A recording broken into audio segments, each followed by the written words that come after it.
संसद में एक बार फिर से सत्ता पक्ष और विपक्ष एक नए मुद्दे पर आमने सामने दिखने वाला है। यानी एक बार फिर से नए मुद्दे पर सदन में सियासी खींचतान की तस्वीरें देखने को मिलेगी। वजह है वक्फ बोर्ड संशोधन बिल। जी हाँ, वही बिल जिसे लेकर इन दिनों सभी राजनीतिक पार्टियां अपना अपना पक्ष रखने की कोशिश में जुटी हैं। केंद्र की मोदी सरकार जल्द ही सदन में वक्फ बोर्ड संशोधन बिल को सदन में पेश करने वाली है। यह बिल कब पेश किया जाएगा, इसको लेकर अभी तारीख तय नहीं है, लेकिन उससे पहले ही राजनीतिक बयानबाजियों ने इस मुद्दे पर सियासत गरमा दी है। एनडीए सरकार में सहयोगी दल जेडीयू के नेताओं ने भी अपने अलग सुर दिखाने शुरू कर दिए हैं। इतना ही नहीं, जेडीयू नेता गुलाम रसूल बालियावी ने नीतीश कुमार पर भी तंज कसा, साथ ही इस बिल पर आपत्ति भी जताई।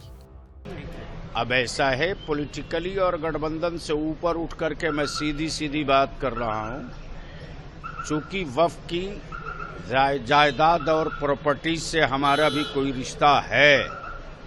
वक्फ तो किया जाता है कि गवर्नमेंट की निगरानी में उसका सही इस्तेमाल हो।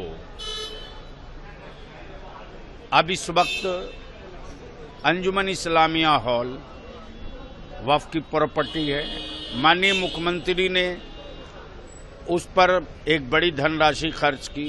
इस वक्त वो पूरे देश में मॉडल बना हुआ है, तो उससे शैक्षणिक, आर्थिक, सामाजिक कार्यों के लिए कितना बड़ा योगदान होगा, इसकी भी पहले समीक्षा कर लेनी चाहिए। केंद्र सरकार की तरफ से कहा जा रहा है कि वक्फ के पास एक बहुत बड़ी प्रॉपर्टी का हिस्सा है, और दूसरी तरफ मुस्लिम पर्सनल लॉ बोर्ड कर रहा है कि ये चेंज हम लोग तो मान ही नहीं सकते।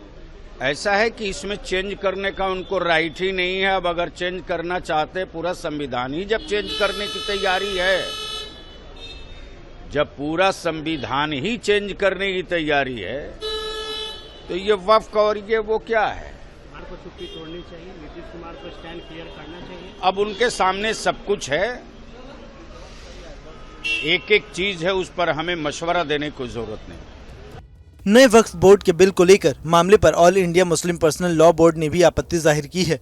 बोर्ड ने बिल को लेकर अपना बयान देते हुए कहा कि बोर्ड एक्ट में किसी भी तरह से बदलाव कबूल नहीं करेगा। All India Muslim personal law board का कहना है कि वक्फ एक्ट 2013 में कोई भी ऐसा बदलाव जिससे वक्फ संपत्तियों की हैसियत और प्रकृति बदल जाए या उन्हें हड़पने सरकार किसी व्यक्ति के लिए आसान हो जाए, ये कभी कबूल नहीं होगा। इसके साथ ही समाजवादी पार्टी भी इस मामले पर अपना अलग रुख अपना रही है और सपा का कहना है कि इस संशोधन से न तो किसी का भला होना है, न ही किसी को फायदा मिलने वाला है। संशोधन किया गया है। देखिए, भारतीय जनता पार्टी की सरकार सभी नियमों, कानून, नीतियां वो पीडीए के खिलाफ बना रही है। जिस तरह से पीडीए ने भारतीय जनता पार्टी की बहुमत की सरकार को बनने से रोका है, उसी को देखते हुए भारतीय जनता पार्टी लोकसभा चुनाव में कहती थी कि वक्फ बोर्ड को हम भंग कर देंगे, लेकिन क्योंकि उनका समर्थन है टीडीपी के साथ, नीतीश कुमार जी की पार्टी के साथ, इसलिए वो संशोधन लेके आए। वो संशोधन जो निजी हाथों में वक्फ की जमीनों को देने जैसा है। समाजवादी पार्टी समझती है कि ये फैसला केवल कुछ लोगों को लाभ पहुंचाने के लिए भारतीय जनता पार्टी करना चाहती है। जब वो इसका पूरा प्रस्ताव सामने आएगा तो समाजवादी पार्टी आगे की भी प्रतिक्रिया इस पर जरूर देगी। वहीं बीजेपी की ओर से इस संशोधन को सही बताया जा रहा है और बताया जा रहा है कि इस तरीके के बिल से संविधान सबके लिए एक समान होगा। ये बिल्कुल संविधान के खिलाफ है। भारत के संविधान में न तो वक्फ बोर्ड कहीं लिखा हुआ है, न वक्फ ट्रिब्यूनल कहीं लिखा हुआ है, न वक्फ एक्ट कहीं लिखा हुआ है। वक्फ का नाम का शब्द कहीं भारत के संविधान में है ही नहीं है। इसके बावजूद ये बना दिया गया है। ये राइट टू इक्वलिटी के खिलाफ है, राइट टू जस्टिस के खिलाफ है, देश की एकता अखंडता के खिलाफ है।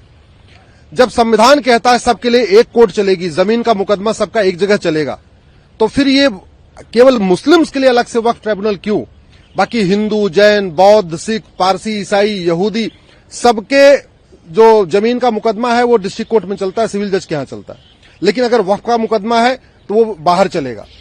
वक्फ बोर्ड के संशोधन बिल को लेकर लगातार सियासत तेज होती जा रही है। एक बार फिर से विपक्ष सरकार को घेरने की पुरजोर कोशिश में है। अब देखना होगा कि सरकार जब